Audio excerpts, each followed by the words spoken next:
Hello and welcome back to another video. Today I'm going to go through Goose's latest video about Phil Adam, because I've covered Phil Adam a few times recently. Most recently I made a 60-minute video going through several threads on the Intellivision Amico subreddit, a rather questionable subreddit, you know. Some of the people involved in that do, good God. And there's one thread in particular which I went through. You can watch the video about that, where basically No Swear Gamer. People watch a lot of his videos. Well, they watch his videos when he's talking about the Amico, not for anything else. But he was just repeating the bull plop that Geek Getaway came out with, Tony TGD. So why on earth would anyone? It's perfectly obvious what was going on. Why would anyone therefore trust No Swear Gamer? He's as much of a clown if he believes Tony TGD. Anyway, but Goose is fairly solid, so let's see what he's got to say. Because as he says, I've muted the volume in this because I don't know whether there's like copyrighted music in the background. But he says everyone knows by now that the current CEO, Phil Adam, was involved with Coleco, let's call the whole thing off. So a very dodgy company where I know someone always corrects me about this, and I need to be corrected. I always think of it as like was it an N64 inside an Atari Jaguar shell? I think it was was it SNES? I think it might be a SNES chip inside a Atari Jaguar shell. Please correct me again in the comments because I know I always get it wrong. But it's something similarly dodgy. And when they saw a see-through one, it's, for people in the know, it's pretty obvious to spot something amiss was going on. But what else has he been up to? Wow. And there's one thing that comes up here which I have mentioned before, but we'll see what else he's got to say. Oh, see a Coleco. Let's call the whole thing off. Oh, good God! Look at that. That dodgy goatee. Men do not suit goatees at all. Why do you have them? It's just to hide your double chins, and it just makes you look fucking dodgy, quite frankly. So Phil Adam, Vice President of Business Development. He's been an executive in video gaming industry since he formed one of the earliest software companies, Spectrum Holobyte, back in 1984. He's been involved in every aspect of a company, including sales and marketing development, product and business, as well as executive management, including past president of Interplay. I know that comes up later. Past president of the Software Publishers Association. He's directly responsible for over 250 intellectual property licenses, including Tetris. Someone else on the Amico subreddit said, who's he going to be playing in the new Apple film? And he specialises in licensing and acquisition of intellectual properties and the evaluation of properties and talent within the gaming industry. Evaluation. Yeah, we can evaluate you. You suck. Do I sound annoyed? But when we found out about this, the Amico fans said we were being unfair. It was a one-off in a great career. Good old Mark Mullis, just the man who sort of looks like Ned Flanders, but not a very intelligent Ned Flanders. Again, someone with a bloody goatee. Just people with goatees should not. Well, men. It's always men. Men with goatees should not be listened to. Some people say we should say. Some people say men should not be listened to. But anyway, so he says it's a shame we've not got the whole thread here, but this has come from that's a Twitter thread. He's blocked me on Twitter. I wonder why. All people are talking about is the Coleco comedian, which he only had a scant involvement in. But it's important to know what else he's done in his career in this industry. And I'm going to lay it out so that people know why he was put in charge of Intellivision to steal $18 million. Oh, and well, because he couldn't carry on with what's his name? Tommy Tallarico, but he'd forgotten his name. It's like trying to find someone to replace Boris Johnson in the Tory party. He's just an absolute, just disgusting individual. And at the moment we've got Rishi Sunak, who was complicit in the whole thing that Boris was doing at the time. So meet the new boss, same as the old boss, as the Who would say. Number 7, so if you're going to lump Phil Adam in with a comedian, then you should have also have the decency to lump him in with all the successes he has had in his career running games companies and being on various boards. His resume should speak for himself. Why do they call it? I know it's resume. Why do they call it?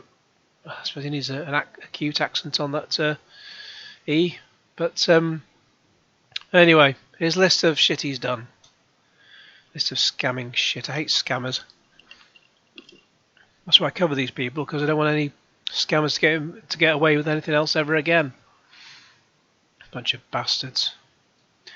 Let's look at his resume for the last 20 years in the industry. He's also president of Retroaction Entertainment. What's he been up to? Retro, whatever it's called. 1 year and 1 month. Oh, this is all on lots of things. No, there's no more sort of information there unless that's to come. I've only had to sort of skip through this. Remember Mike Kennedy's failed Kickstarter for Intellivision remakes? So the Intellivision Gen 2 video games for PC and Mac. Hang on. Intellivision Classic Astro Smash, Shark, Night Stalker, reimagined and modernised for gamers of all ages on PC and Mac. A goal of £82,903 and they only managed £5,700 over 164 backers, and that all fell apart in July 2015. I bet those could have been amazing games as well. What was the company that was behind that crowdfund campaign? Things that make you go, Good job I'm not singing that. Really bops. Oh dear, Retroaction Entertainment. Oh. Whoops, Butterfingers, Phil Adam. Naughty little boy. He didn't do very well. I wonder why. Yeah. £164. Backers. Brain's gone. Funnily enough, a certain former CEO in Intellivision was one of the backers. Who was that, I wonder? I'm sure it's a real stand-up guy, honestly. Tommy Tallarico, proud to be backing this. Oh, stop zooming away. Ooh, windy pops. Proud to be backing this. Let's help these guys make this a reality by spreading word on Facebook, Twitter, etc. Yeah, and then you can block them from your groups whenever you've had enough of them. A couple of jobs before Retroaction Entertainment. Phil was CEO of Subdued Software. That sounds a bit dodgy. Subdued Software. Sounds like some sort of S&M game. During this time, they ran a Kickstarter to fund one of the games. Oh, I'm sure it was a raging success in that case. Let's have a look. Oh, yes, there's one I mentioned before. Battle Chess. Subdued Software. Philip Adam, when he had 2 L's in his name. They ran this crowdfunding campaign due to financial difficulties. We set out to create a new battle chess that would please the old, I've gone through this before, please the old school fans as well as modern gamers. We're proud of what we've done so far, but we need funding in order to complete our vision. Oh yeah, give us money. We are a very small developer, less than 10 people, who love battle chess and really wanted to see it updated with today's graphics capabilities. For the past 2 years, we've spent our spare time and company profits developing this game. My best hat. Ideally, it would have been done a year ago, but with the need to stop and work on paying projects, it slowed us down considerably. We explored many outside funding options, only to be told they weren't interested because board games don't sell. Undeterred, we pushed on, but ultimately the money ran so low, we were forced to stop production altogether. When Double Fine launched their Kickstarter project, like many developers, it showed us a new way. Go to the fans. So that's what we've done. We want you to give us all your money. We need funding to complete various features of the game, and more importantly, we need to fund completion of the online multiplayer. Just like all those Amico games. I'm sure that really went well. Skip to the next bit. Yeah, it didn't do very well either. As I've already seen, but yeah, it shows. Oh, it's the same amount of the goal. So £82,903. That must be. I suppose if it was 10 years ago, might have been around $100,000 at the time, I guess. But anyway, they've earned, they raked in £13,656 pounds out of 543 backers. In 2002, Phil was promoted to president of Interplay Entertainment and, in his words, was responsible for all operational aspects of our publicly traded company. Responsible.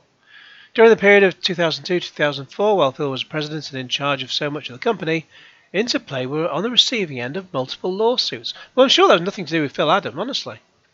Let's see now. The following is from a document on the SEC website. I'm sure this will exonerate him. It's quite a lengthy one. This item 3, legal proceedings. The company, I think Tommy Tallarico's been involved in a little bit of legal proceedings. I've had a quick look at that. I don't really quite understand it because it's all legalese, but we'll see how this one goes. The company is involved in various legal proceedings, claims and litigation arising in the ordinary course of business, including disputes arising over the ownership of intellectual property rights and collection matters. In the opinion of management, the outcome of known routine claims will not have a material adverse effect on the company's business, financial condition, or results of operations. On October 24, 2022, Synex Corp Information Technologies initiated legal proceedings against the company for various claims related to a breach of distributorship. Is that a word? Distributorship agreement. Synex obtained a $172,000 judgment against the company.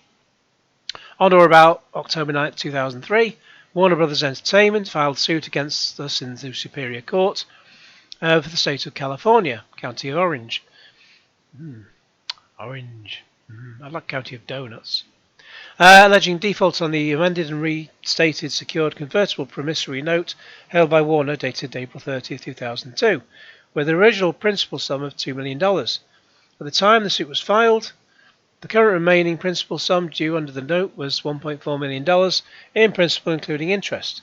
We owe a remaining balance of approximately $383,000 payable in one remaining instalment. The company is currently in default of the settlement. We skip past too much there. The company is currently in default of the settlement agreement. In April 2004, Ardent Reality Finance, the fourth, or IVLC, filed an unlawful detainer action against the company in the Superior Court for the state of California, alleging the company's defaults under its corporate lease agreement. At the time a suit was filed, the alleged outstanding rent totaled $432,000. The company was unable to pay the rent and vacated the office space during the month of June 2004. God, he's got a bit of form for this, hasn't he? On June the 3rd, 2004, Arden obtained a judgment of approximately $588,000 exclusive of interest. In addition, the company is in the process of resolving a prior claim with the landlord and the approximate amount of $148,000 exclusive of interest. Well, good luck with that one. The company has negotiated a forbearance agreement. Morals and ethics and Carl, forbearance. A forbearance agreement where Arden agreed to accept payments commencing in January 2005 in the amount of $60,000 per month until the full amount is paid. That company has been in default of the forbearance agreement, and on or about November 1st, 2006, Arden filed an involuntary bankruptcy petition against the company. The petition is pending before the bankruptcy court and the company is opposing it. It's like I've mentioned before when I got ripped off by Mark Pollard. I say you can look at Mark Pollard Thistle Comedy. Maybe I'll just stick it in the video description. I don't know. But otherwise, you look at Mark Pollard Thistle Comedy, you'll see it. Just Google that, and you'll see it on my website.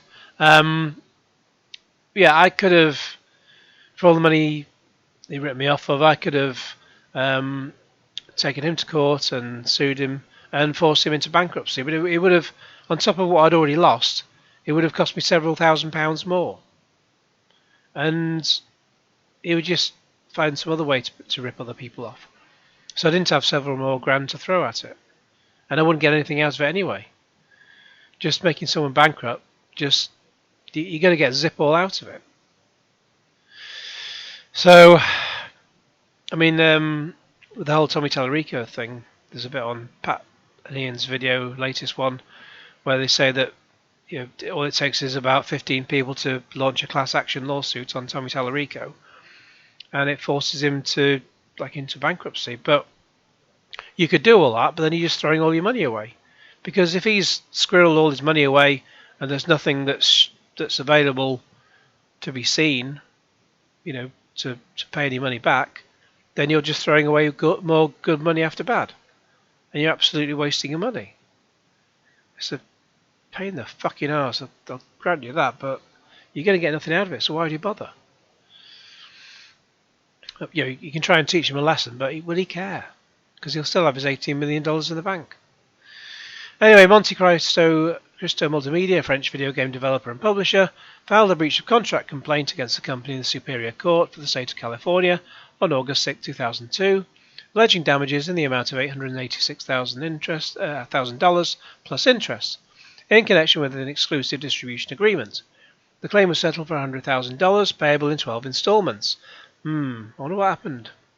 However, the company was unable to satisfy its payment obligations, and consequently, Monte Cristo has filed a stipulated judgment against the company in the amount of $100,000 additional interest, which has accrued in the amount of $26,548. The total outstanding balance as of December 31st, 2006.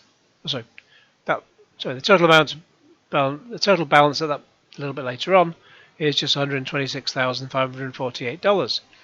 But if Monte Cristo executes the judgment, it will negatively affect the company's cash flow, like they care, because they're bastards, which could further restrict the company's operations and cause material harm to our business. In August 2003, Reflexive Entertainment Incorporated filed an action against the company for failure to pay development fees in the Orange County Superior Court that was settled in July 2004. The company was unable to make the payments, and Reflexive sought and obtained judgment against companies for approximately $110,000. On or about November 1st, 2006, Reflexive joined Arden in the filing of an involuntary bankruptcy petition against the company. The petition is pending before the bankruptcy court, and the company is opposing it. On March 27, 2003, KDG France SAS filed an action against Interplay and Hervé Kane for failure to pay royalties. On December 29, 2003, a settlement agreement was entered into whereby Hervé Kane was dismissed from the action. Further, the settlement was... This document needs some extra punctuation. Further, the settlement was entered into with Interplay OEM only in the amount of $170,000. However, KDG reserved its rights to proceed against the company if the settlement payment was not made. As of this date, the settlement payment was not made. Well, what a surprise. Bunch of bastards. The company received notice from the Internal Revenue Service, IRS, that it owes approximately $110,000 pursuant to Section 166 and Section 186 of the Internal Revenue Code in payroll tax penalties, and interest for late filing and late payment of payroll taxes. Approximately $810,000 has been accrued as of December 31st, 2006, but remains unpaid. What a surprise. The company received notice from the Employment Development Department that it owes approximately $103,000 in payroll taxes, interest and penalties for the periods ending 2003, 2004 and 2005, which has been accrued for December 31st, 2006. The company is in the process of establishing a payment plan, with the Employment Development Department. The company was unable to meet certain 2004 payroll obligations to its employees. As a result, several employees filed claims with the State of California Labor Board, and the Labor Board has fined the company approximately $10,000 for failure to meet its payroll obligations and obtained in August 2005 judgments, totaling $118,000 in favour of the former employees of the company. Since this time, $44,000 of the claims have been settled, leaving just a balance of $74,000. On or about November 1st, 2006, two employees joined Arden and Reflexive in the filing of an involuntary bankruptcy petition against the company, and the petition is again pending before the bankruptcy court, and the company is opposing it. The company's property, general liability, auto fiduciary liability, workers' compensation, and employment practices liability have been cancelled in 2004. The company subsequently entered into new workers' compensation insurance plan. The Labour Board fined the company approximately $79,000 for having lost workers' compensation insurance for a period of time, and the company is appealing the Labour Board fines. The company received notice from the California State Board of Equalization of a balance in the amount of $73,000. Did I say pounds before? Dollars. For a prior year audit. The company has engaged an independent specialised accounting firm to appeal the prior year audit calculations and submit a settlement proposal to the California State Board of Equalization. Naughty boys. Summary. The lawsuit from Silex Information Technologies for various claims of breach of a distribution agreement. So distributorship. Is that really a word? I'm not sure that's really a word. I mean, it's all in legal stuff and so on, but I've never heard distributorship. It's like two words stuck together just for a laugh. Distributorship. Let's have a look on the old internety. Yeah, apparently it is. So lawsuit from Silex Information Technologies. Shame it's not Silex Health Information Technologies, because then it would be shit. For various claims of breach of distributorship agreement. Lawsuit from Warner Brothers for defaulting on amended and restated secured convertible promissory note for $2 million. And a lawsuit from Arden Realty Finance for defaulting the corporate lease agreement. So, all very, very, very dodgy. I think we've got a few more things coming up in the summary as well. Just skip forth. Lawsuit from Monte Cristo Multimedia filed a breach of contract complaint with damages totaling $886,000. The claim was settled for $100,000 payable in 12 installments, but they didn't keep up with these payments. What a surprise. So Monte Cristo filed a stipulated judgment. The lawsuit from Reflexive Entertainment for failure to pay development fees, and also a lawsuit from KDG France SES for failure to pay royalties. Oh, and more. A notice from the Internal Revenue Service due to Interplay owing $110,000 in payroll tax penalties and the interest for late filing and late payment of payroll taxes. Multiple employees filing claims with the State of California Labor Board due to the company failing to meet its payroll obligations because they didn't pay up. And the Labor Board fined Interplay $79,000 for having lost workers' compensation insurance. California State Board of Equalization claimed Interplay owed $73,000 for a prior year audit. Naughty. The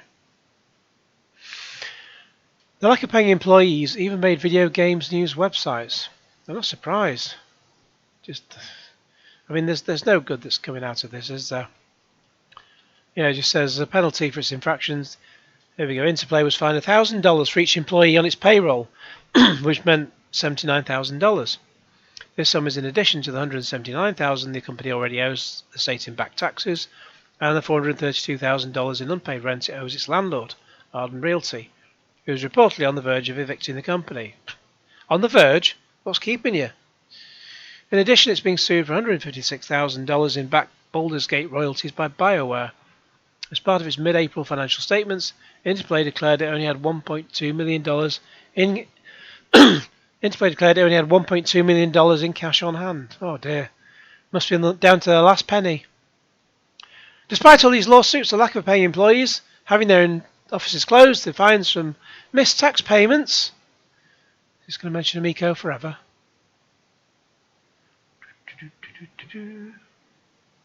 Oh no. I thought I was going to say that Amico forever still didn't mention any of the problems. Phil was still getting paid very handsomely. Well, he's got to look after number one, isn't he? Because he's an absolute bastard. And he's a goateed bastard. And men with goatees just look very fucking dodgy. Little Jesus rocks. So he paid himself $2,268,000, $200,000 in 2003, and $116,000 in 2004. Not sure what the 4 relates to. It's probably the 4 in brackets probably relates to when Wikipedia has like a load of footnotes and so on just at the bottom. Yeah, you forgot to mention any of that, Michael. Well, Mike Mellist. Good old Mike Mellist. It must have just slipped your mind. Yeah. See, I'll just cut out the bit. There's a bit of a clip of a Michael Keaton film afterwards. But trying to avoid copyright issues on this. But anyways, I don't know why he even considers being the face of us. Even pretending to continue being the face of this when he's just faceless. He just shouldn't. He's just a bastard. And I can't. Why? At least you can't buy anything anymore. I don't think you can even buy the physical games anymore, because if they shut down the offices, no one's there to take any more money, thankfully. And when they did have an expression of interest in buying the console, about a year ago, you can only sort of buy it for free, so to speak, or sort of pre-order an interest for free, and that was about it. At least you couldn't put any money forward to it. But these people are just fucking bastards, and yeah. I mentioned Mark Pollard, and that's why I cover this, because I just don't want anyone else to get scammed by shitbags like this. Absolute shitbags. I can't put it any other way, but I can put it stronger, but yeah. I don't want this video to get removed for that particular reason. Anyway, let me know your thoughts in the comments below. In the meantime, please like this video, share it with your friends, subscribe if you haven't already, click on the bell for all notifications, also go watch Goose's video, and cue Genesis.